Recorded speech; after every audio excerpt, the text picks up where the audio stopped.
ಹೊಸ ವರ್ಷ ಸಂಭ್ರಮಾಚರಣೆ ಹಿನ್ನೆಲೆ ಹೈ ಅಲರ್ಟ್ ಅನ್ನು ಕೈಗೊಳ್ಳಲಾಗ್ತಾ ಇದೆ. ಎಲೆಕ್ಟ್ರಾನಿಕ್ ಸಿಟಿಯಲ್ಲಿ ಖಾಕಿ ಮುಂಜಾಗ್ರತಾ ಕ್ರಮವನ್ನು ತೆಗೆದುಕೊಳ್ತಾ ಇದೆ. ಪೊಲೀಸ್ ಆಯುಕ್ತ ರಮೇಶ್ ಬಾನೋಟ್ ಪರಿಶೀಲನೆ ಮಾಡಿದ್ದಾರೆ.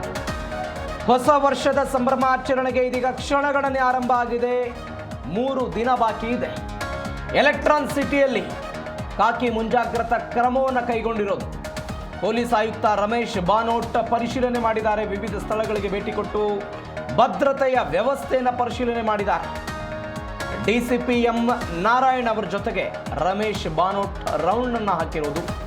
ಬಸ್ ನಿಲ್ದಾಣ, ಆಸ್ಪತ್ರೆ, ಮೆಟ್ರೋ ಮಾರ್ಗಗಳನ್ನು ಪರಿಶೀಲನೆ ಮಾಡಿದ್ದಾರೆ. ಎಲೆಕ್ಟ್ರಾನಿಕ್ ಸಿಟಿಯ ನೀಲಾದ್ರಿ ನಗರದ ಮುಖ್ಯ ರಸ್ತೆಯ ಬೀಟ್ ಮಾಡಿದ್ದಾರೆ ಪೊಲೀಸರು. ಮಹಿಳೆಯರ ಸುರಕ್ಷತೆಗಾಗಿ ಕೈಗೊಂಡಿರುವಂತಹ ಕ್ರಮಗಳ ಬಗ್ಗೆ ವಿವರಣೆಯನ್ನು ಕೊಟ್ಟಿದ್ದಾರೆ ಇನ್ಸ್ಪೆಕ್ಟರ್ ನವೀನ್ ಕುಮಾರ್. ಮಹಿಳೆಯರ ಸುರಕ್ಷತೆಗಾಗಿ ರಾಣಿ ಚೆನ್ನಮ್ಮ ಪಡೆಯನ್ನು ನಿಯೋಜನೆ ಮಾಡಲಾಗುತ್ತೆ ಅಂತ ಆಯುಕ್ತ ತಿಳಿಸಿದ್ದಾರೆ. ಇಡೀ ಎಲೆಕ್ಟ್ರಾನಿಕ್ ಸಿಟಿ ಸುತ್ತಮುತ್ತಲಿನ ಪ್ರದೇಶಗಳಲ್ಲಿ ಯಾವುದೇ ಅಹಿತಕರ ಘಟನೆ ನಡೆಯದಂತೆ ಪೊಲೀಸರು ಈ ಬಾರಿ ಕಟ್ಟೆಚ್ಚರವನ್ನು ವಹಿಸಿದ್ದಾರೆ. ಜನರ ರಕ್ಷಣೆಗಾಗಿ ನಾವಿದ್ದೇವಿ ಅಂತ ಪೊಲೀಸರು ಭರವಸೆಯ ಮಾತುಗಳನ್ನು ಆಡಿದ್ದಾರೆ.